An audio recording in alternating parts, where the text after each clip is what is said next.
my long-term goal and dream is to make this the destination small college program. I think I want this thing to be where kids know that they're not playing at UIC or Division I or Division II. But they say, well, I'll go to Roosevelt because of great education, a great school, great location. I give my kids all the credit in the world. They're very tough. They're very resilient. I thought the first half they definitely outplayed us. And I got to give my hats off to the Roosevelt team. They came in here with a plan and a purpose. I thought they did a great job of, really getting us out of our comfort zone offensively. So we had to grind it out. Sean Prattle with a deluge of dunking goodness. Prattle had a game high of 16 points, 8 of which he threw down in the fourth quarter alone. The Bulldogs will do it, taking their school colors into the boys' state basketball arena for the first time ever. The 28-4 Richard Bulldogs will face a 24-6 Lockport in the Class 4A semifinal game Friday night at the Carver Arena in Peoria. 63-42 is your final score. Well, our bench played really well in the second half. They really stepped it up. And if it wasn't for those guys, we wouldn't have won this game. Regardless if it's fourth place, first place, we made it downstate, and that's just such an awesome feeling. I just can't believe it right now. We're going to Peoria. But by the end of the first half, it was a different story altogether. Carl Richard drains a three from the top of the key for a 1-point lead at the break. Carl Richard, who is Dwayne Wade's cousin, by the way, averages 15 points a game and would finish this one with 19. Sean Prattle had a huge fourth quarter for the Bulldogs, finishing with 16 and 8 rebounds, while football star, now basketball star, Tommy Thomas contributed 15 and 7 rebounds. The Zeebies would keep it close all the way to the end, but cool heads and hot hands from Thomas and Gonzalez on the stripe would pound the final nail. The Bulldogs of Richards High School are the new 2008 Class 4A state champions.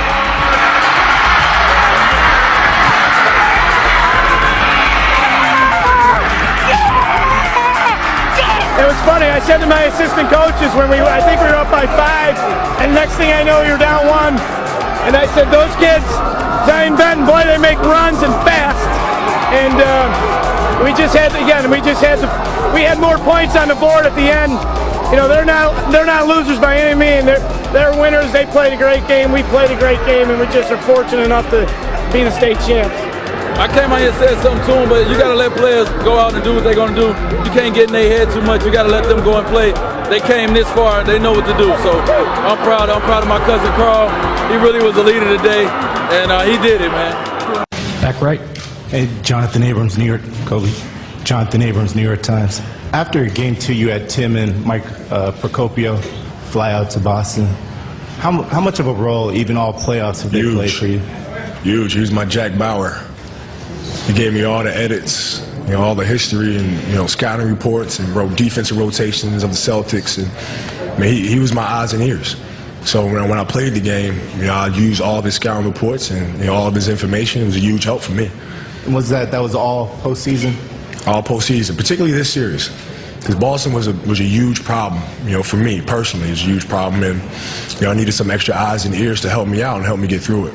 What people want is information. When I wrote the Jordan Rules almost 20 years ago, the reason people were interested in it, why it turned out it was a good book, is because it told you something about the team you didn't know. It's not possible to keep a secret in the NBA. So this notion that somehow the NBA suspended the greatest player in the history of the game, forced him out of the game, and now, almost 20 years later, nobody still knows about this.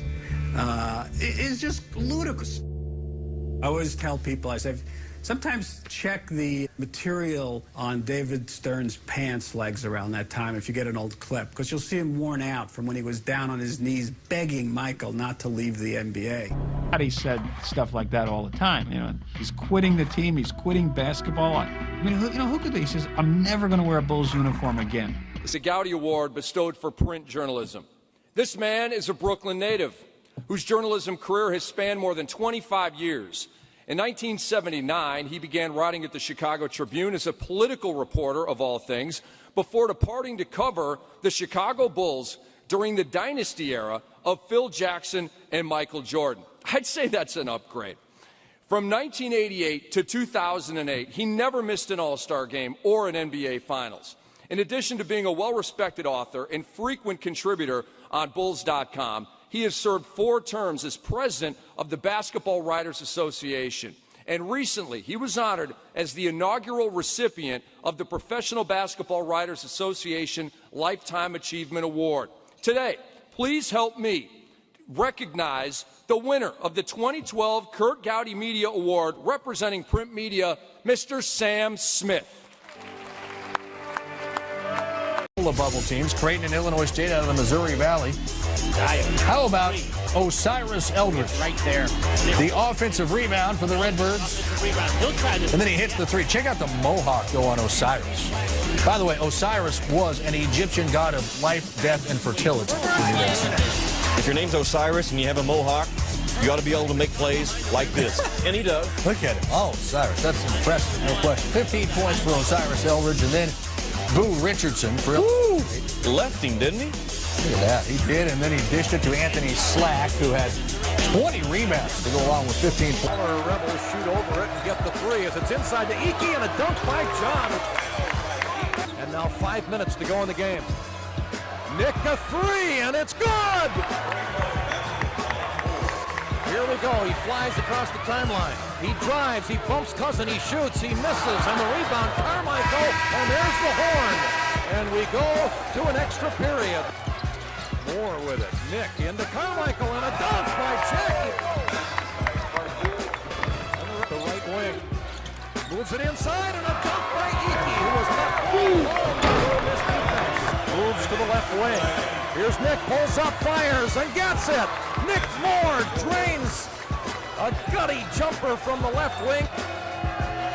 And he missed that one purposely. Rebound, Ole Miss. Long shot, no good by Henry. And the Leopards win the game,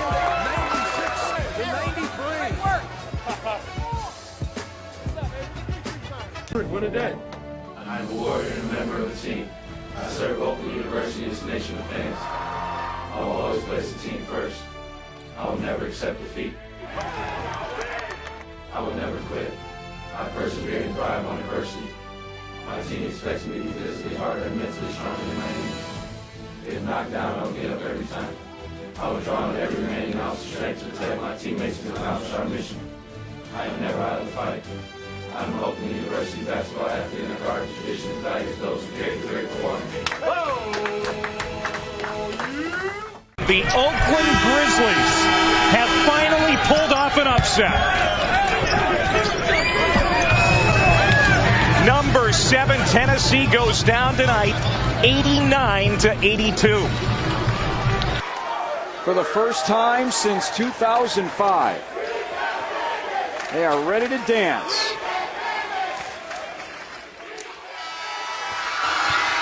76-64. Oakland is going to the NCAA tournament.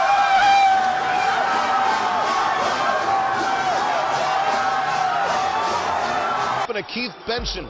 Oakland wins 90-76.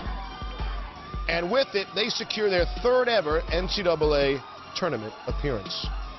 By the way, I would have gone Raiders. Not a bad guess. Never a bad guess. So the Grizzlies back in the men's basketball championship for a 2nd straight season. Last year, they lost by 23 to the 3-seed Pittsburgh. But again, they're in. In 2006, the first time Robert Smith had coached in a state championship ball game. The Wolverines needed a bucket. Who did they go to? Junior Derrick Rose. And with that, a 31-29 overtime win over Peoria Richwoods. Derrick Rose would follow that up 1 year later with another title, the first 2 of Robert Smith's 4. He's gotten them the last 2 years in 2010, 2011. The 5th title tonight. He's found himself around the ball. He gets the rebound and puts it in. The Dayton-bound guard had a game-high 24 points. Bennett, on the other hand, ran out of magic. The shot stopped falling. Sobolewski gets the front end. Then Flood's 3 comes up short, as do the Red Wings. Their season ends with a 58-50 loss. Spearman and Simeon are headed downstate. Hard-fought battle. We both had to step it up. But I think we just did a better job down the stretch. I think we wore them out a little bit in the 4th quarter and then in overtime. You coached them for 4 years. Did you ever anticipate that his success would be at this level and they would possibly go number 1? Well, I never thought about him being number one. I thought that he would be one of the best players coming out whenever he came out, or whatever class, or whatever year he came out. I thought he would be a high level player, but not number one. I never thought that. Have you given him any advice about Josh? Well, just to continue to do the things that he's been doing and stay humble and appreciate the moment and take it one day at a time, because just like it was given to you, it could be taken away from you, and just enjoy it as long as you can. Derrick Rose goes to the rack, headed shot blocked. Going the other way is Paramore. It's a race. Here comes Rose from behind, and again. Now Tim Flowers has it on the other end. Going to the basket is Little. Looked like he might have gotten fouled, but no call. Rose keeps it alive. And now here he comes again to Orange. Back to Rose. One more pass, and he slams it home. What a great job of passing. Won't do it. 3 seconds left. They dump in one more as Pierre Andrews will get in the scorebook to end the game. But it's all about Simeon, all about Derrick Rose. The Wolverines win their first public league title since 1988, 55-40 over Washington. What a performance by Derrick Rose. 25 points, 8 assists, 7 rebounds, 3 steals, and 3 block shots. To give you a little idea of what you might be getting into with me as your coach, I remember, this is about 10 years ago, a coach named Matt Doherty, who I know Coach mentioned SMU earlier, who's at SMU now. He was just taking over in, I think, 1999 as the head coach at Notre Dame. And Matt Doherty had played for the legendary Dean Smith at North Carolina. And he articulated that he would be he had the rights to a Dean Smith franchise, and he was going to open one up in South Bend, Indiana. Well, this may not sound quite as glamorous on the surface, but you're going to get an A1 sanitary rag company franchise right here in Edinburgh. And that's a company that my father started and worked at for over 60 years until he retired at 89 and a half, just almost 5 years ago. And I still tease him. I said, who gets to 89 and a half and retires? I mean, who doesn't see it all the way out to 90? But you know, growing up, I think I've had a lot of influences, obviously, in coaching. I've worked for some excellent athletic directors. I've been influenced by some masterful coaches. But nothing has affected my coaching philosophy more than the values I've learned from my parents, Alfred and Charlotte Marks.